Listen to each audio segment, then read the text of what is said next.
இப்ப இந்த மை வந்து முக்கியமா பெண்கள் வீட்ல இல்லத்தரசிகளாக இருந்தாலும் சரி, நீங்க வேலைக்கு போறவங்களா இருந்தாலும் சரி, பிசினஸ் பண்ணவங்களா இருந்தாலும் சரி, இந்த மை வைக்கணும். ஆண்களும் வச்சுக்கலாம். சரிங்களா? ஆண்கள் அவங்களோட லைஃப் டெவலப் பண்ண வச்சுக்கணும். சரி. இந்த மை எப்படி செய்றதுன்னு பார்க்கலாம். இதுதான் ஃபர்ஸ்ட் டைம் நம்ம இந்த இந்த நம்ம சேனல்ல வந்து ஃபர்ஸ்ட் டைம் இப்படி ஒரு விஷயம் சித்தர்களால சொல்லிக் கொடுக்கப்பட்ட ஒரு விஷயம் நம்ம சொல்றோம். கவனிச்சுக்கோங்க. முதல்ல மஞ்சள் எடுத்துக்கோங்க. எவ்வளோ மஞ்சள் எடுக்கிறீங்களோ, அதுல பாதி குங்குமம் எடுத்துக்கோங்க. அதே மாதிரி கொஞ்சமா குங்குமப்பூ எடுத்துக்கோங்க. அப்புறம் கொஞ்சமா பனங்கல்கண்டு. பனங்கல்கண்டா அப்படின்னு கேட்குறீங்களா? பனங்கல்கண்டு ஒரிஜினல் பனங்கல்கண்டு வாங்குங்க.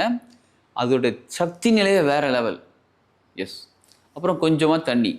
எடுத்துக்கிட்டீங்களா? எல்லாத்தையும் போட்டு நல்லா கலக்கிடுங்க. ஃபர்ஸ்ட் வந்து தண்ணி ஊத்துறதுக்கு முன்னாடி நல்லா கலக்கிடுங்க. சேர்த்துருங்க.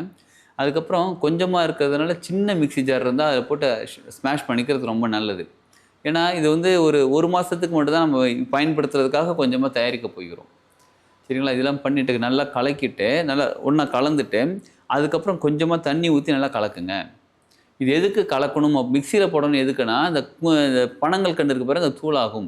இப்ப தண்ணி ஊத்துறதுனால இன்னொரு விஷயம் என்ன தெரியுமா நடக்கும்? பனங்கல்கண்டு சீக்கிரம் கரைஞ்சிரும். அப்படியே கரைஞ்சாலும் ரொம்ப நல்லது. அப்படியே கரைஞ்சு அந்த குங்குமம், குங்குமப்பூ, மஞ்சள் எல்லாம் கொடுத்து சேர்த்துருங்க. மஞ்சள் வந்து கஸ்தூரி மஞ்சள் பயன்படுத்திக்கலாமா? பயன்படுத்திக்கலாம். இல்ல நார்மல் விரலி மஞ்சள், ஒரிஜினல் விரலி மஞ்சளா இருந்தா பரவால்ல. ஏன் ஒரிஜினல்னு கேட்குறீங்களா? சில இடத்துல வந்து மஞ்சள் அந்த கிழங்கு மாரி இருக்கு. அது மேல வந்து மஞ்சள் கலரா இருக்கு. அப்படி தடவி பார்த்தா உள்ளுக்குள்ள சாதாரண வுட் இருக்கு. மரம் எதுவும் இருக்கு. அதனால ஒரிஜினல் விரலி மஞ்சள், ஒரிஜினல் குண்டு மஞ்சள் இல்ல கஸ்தூரி மஞ்சள் இருந்தா ஓகே.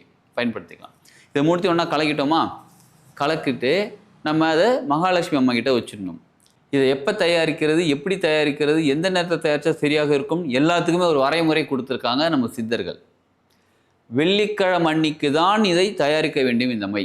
பிரம்ம முகூர்த்தத்துல தான் தயாரிக்கணும் இந்த மை. மத்ததெல்லாம் முன்னாடிலாம் வாங்கி வச்சுக்கலாம்.